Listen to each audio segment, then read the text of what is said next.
Эпидситуация в стране – главная тема встречи. Как отметил министр здравоохранения Эдуард Будба, на сегодняшний день в Абхазии наблюдается спад заболеваемости коронавирусом. Ситуация с перезагруженностью стационаров немного улучшилась. При этом зачастую пациенты поступают в больницу, будучи уже в тяжелом состоянии, что влечет за собой сильную нагрузку для системы здравоохранения. С 6 по 13 сентября были обеспечены лечебные учреждения, занятые лечением граждан с ковид-инфекцией, лекарственными препаратами, медизделиями, лабораторными реагентами и расходными материалами. ЦРБ Гудаутского района на сумму 1 183 214 рублей. Сухумская инфекционная больница на сумму 1 107 314 рублей. ЦРБ Гагского района на сумму 489 553 рубля. ЦРБ Творчалского района на сумму 118 926 рублей. ЦРБ Ачимчирского района на сумму 676 828 рублей. Оказываем поддержку при обращении к мобильному госпиталю Министерства обороны Российской Федерации. За данный период было отпущено на сумму 226 974 рубля. Как сообщил Эдуард Будба, с начала пандемии по 13 сентября включительно медучреждения страны были обеспечены лекарственными препаратами, лабораторными расходными материалами, реагентами, медицинским оборудованием на сумму 277 миллионов 65 тысяч рублей. ЦРБ Гудаутского района на сумму 185 миллионов 184 988 рублей, в том числе Артлегия 400 упаковок на сумму 20 миллионов 166 тысяч рублей, Актемра 69 упаковок на сумму 4 миллиона 608 тысяч рублей, Илсира на сумму 60 тысяч рублей. Сухумской инфекционной больнице на сумму 40 миллионов 447 тысяч 78 рублей. Было отпущено Артлегии 227 упаковок на сумму 11 миллионов 475 тысяч, Актемра 25 упаковок на сумму 1 437 тысяч рублей, Илсира на сумму 183 упаковки на сумму 189 тысяч рублей. ЦРБ Гагского района на сумму 28 миллионов 645 тысяч рублей, ЦРБ Творчалского района на сумму 7 миллионов 182 тысячи рублей, ЦРБ Ачимчирского района на сумму 13 миллионов 660 тысяч рублей. Также мобильный госпиталь Министерства обороны на сумму 1 998 тысяч рублей, в том числе медицинских препаратов Артлегия 19 упаковок на сумму 1 047 тысяч рублей, Илсира 3 упаковки на сумму 199 тысяч рублей. До конца текущей недели ожидается дополнительная поставка Артлегии в количестве 50 упаковок по ранее заявленной потребности из 300 упаковок, а также в указанные сроки ожидается поставка Актемры в количестве 30 упаковок. Мне бы хотелось задать вопрос руководителям учреждений здравоохранения, которые сегодня занимаются лечением, на которых большая такая нагрузка. Хотелось бы узнать, какая вообще потребность в этих дорогостоящих препаратах там ежесуточно, и обеспечены ли они вот с этим учетом, с этими перебоями в поставках, с проблемами их обеспечения, в должном ли объеме. Вы имеете в виду препараты дорогостоящие, Актемра, Артлегия и тому подобное, да? Это вот одна группа препаратов. Вторая группа препаратов, непосредственно, которые мы используем всем больным, дорожающие, гормональные и все остальное, которые не менее дорогие, чем они. Да, они тоже очень дорогие. Вот этой группой препаратов абсолютно без задержек мы снабжаемся. Если посчитать, да, финансово, я думаю, что на одного больного, не считая эти дорогостоящие препараты Актемра, Артлегия, тоже обходится очень много. Как-то мы считали, по-моему, в районе 100 тысяч практически один больной обходится. С этими препаратами у нас нет проблем, никаких задержек у нас нет. Естественно, с Актемрой, с Артлегией чуть по-другому дела обстоят. Есть задержки, да, как вы знаете. Ну, я думаю, что и по всему миру тоже как бы это не так легко в таком большом количестве, вот, какая вот у нас потребность. В Гудауте, я думаю, побольше, это раза в 3-4 больше, чем в инфекционной больнице. Все зависит от тяжести больного, от характера, вообще самого заболевания. Так сложно сказать, но я думаю, что, вот, допустим, у меня на 44 пациента в неделю, ну, я думаю, что как минимум 3-4 упаковки Актемры. Тот запас, который мы планировали, он у нас расходовался буквально за неделю. Были случаи, когда мы по 3, 4, 5 Актемр отдавали в сутки, потом даже ночью приезжали, открывали склады и выдавали. Вот руководитель сидит.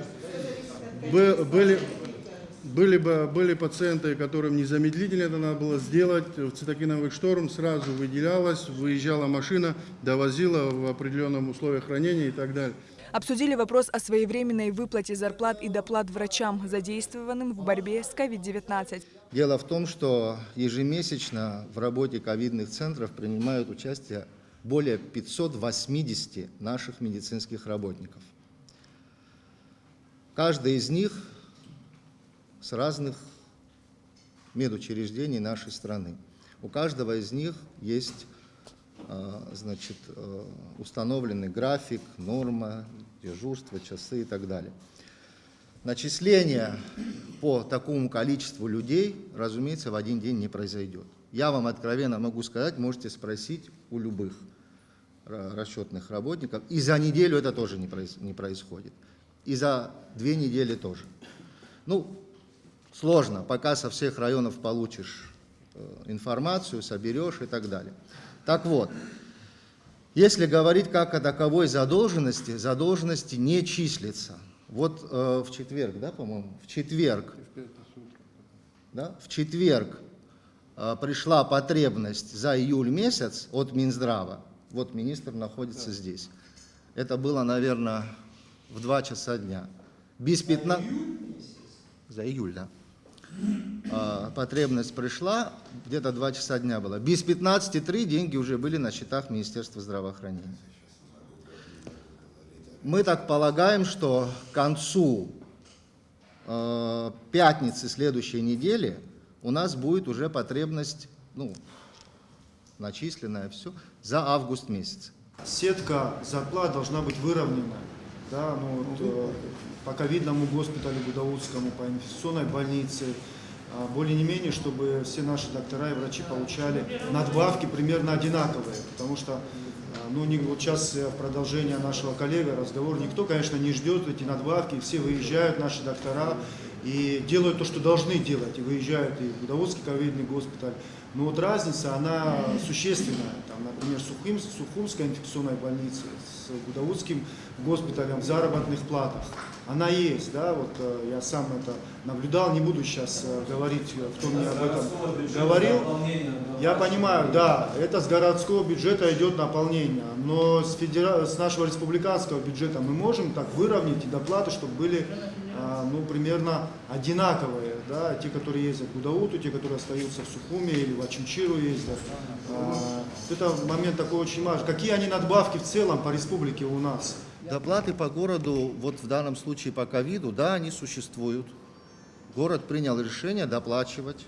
Да? И не только эта позиция, в городе есть доплаты, скажем, по многодетным, по другим. Это, да, часто бывает, да, такие, город, располагая на свои ресурсы, доплачивает. Да. Хорошо, что доплачивает, да. Но 99% позиций по ковиду, по медицинским работникам республиканский бюджет несет. Говоря о прививке вакцины «Спутник Лайт», то, как отметил Эдуард Будба, на сегодняшний день темп вакцинации снизился. Та партия, которая пришла «Спутник Лайт», она велась непосредственно руководством страны. Слан Георгиевичем Бжаня все переговорные процессы вел Слан Георгиевич Бжаня и Кабмин в этом направлении. Просто я, участник этого процесса, хочу вам сказать, что после того, как Беслан Родионович позвонил, сказал, что я еще хочу оплатить 5000 доз, обсудили вот ту партию, которая «Спутник Лайт» шла уже на Абхазию, Беслан Родионович ее оплатил. Сейчас, и я, насколько знаю, руководством страны ведется переговоры о дополнительной партии. Заявка на 100 000 доз российской вакцины лежит в Российской Федерации. Я вот сейчас ко всем депутатам обращаюсь. Обратитесь к своим избирателям тоже с просьбой, чтобы вакцинировались. Вот сейчас у нас практически по 3000 доз вакцины есть. Спад до 30 человек в день. Было 200, 250, сейчас до 30 человек в день. Сейчас вакцина закончится, условно говоря. Будем говорить, нужна вакцина срочно. Вопросы по вакцинации, по доставке ее прорабатываются каждый день. Сегодня разговаривал непосредственно, вчера, позавчера, и я, и руководство страны, уверяю вас, этим вопросом занимаются. Обратитесь к своим избирателям, вы же депутаты, в этом плане тоже проведите работу, чтобы люди вакцинировались, потому что вакцинированный человек, он защищен. Депутатов также интересовал вопрос рентгенаппарата и компьютерного томографа республиканской больницы, которые вышли из строя. Мы сейчас сняли оборудование, вот сегодня, я думаю, уже к этому времени будет доставлено, будет запущен. Из Гудауты мы сняли, потому что там идет панель, которую мы заказывали, она в дороге, там дорогостоит, что улучшит качество исследования в Гудаутском ковидном госпитале, цифровую панель. Поэтому сегодня с рентгеном там, я думаю, будет вопрос закрыт, наверное. Но это все связано с оборудованием, так сложно судить, за один день мы сможем это сделать, нет, но люди этим занимаются. По республиканской больнице, да. По рентгенаппарату. По КТ. КТ в июле месяце и в августе за неделю ушел 2 раза в аварийный режим. 2 раза. Из-за того, что расфазировка была, разные у нас случаи были. Но новое оборудование для КТ, подписано президентом эта заявка, она уже в работе. Я думаю, что какое-то время займет, будет оборудование уже для республиканской больницы. И также было по Гудауте, но дело не в этом. Сейчас вот я скажу вам, сегодня еще дизель-генератор в детской республиканской больнице тоже остановился. Вот, тоже нужна запчасть. У нас и рентген, который КАМАЗ стоит в инфекционной больнице, тоже испортился. Ну, на тот период времени мы специалистов вызывали, сегодня он работает, правильно? Вот. Это какая-то цепочка вот такая очень сложная.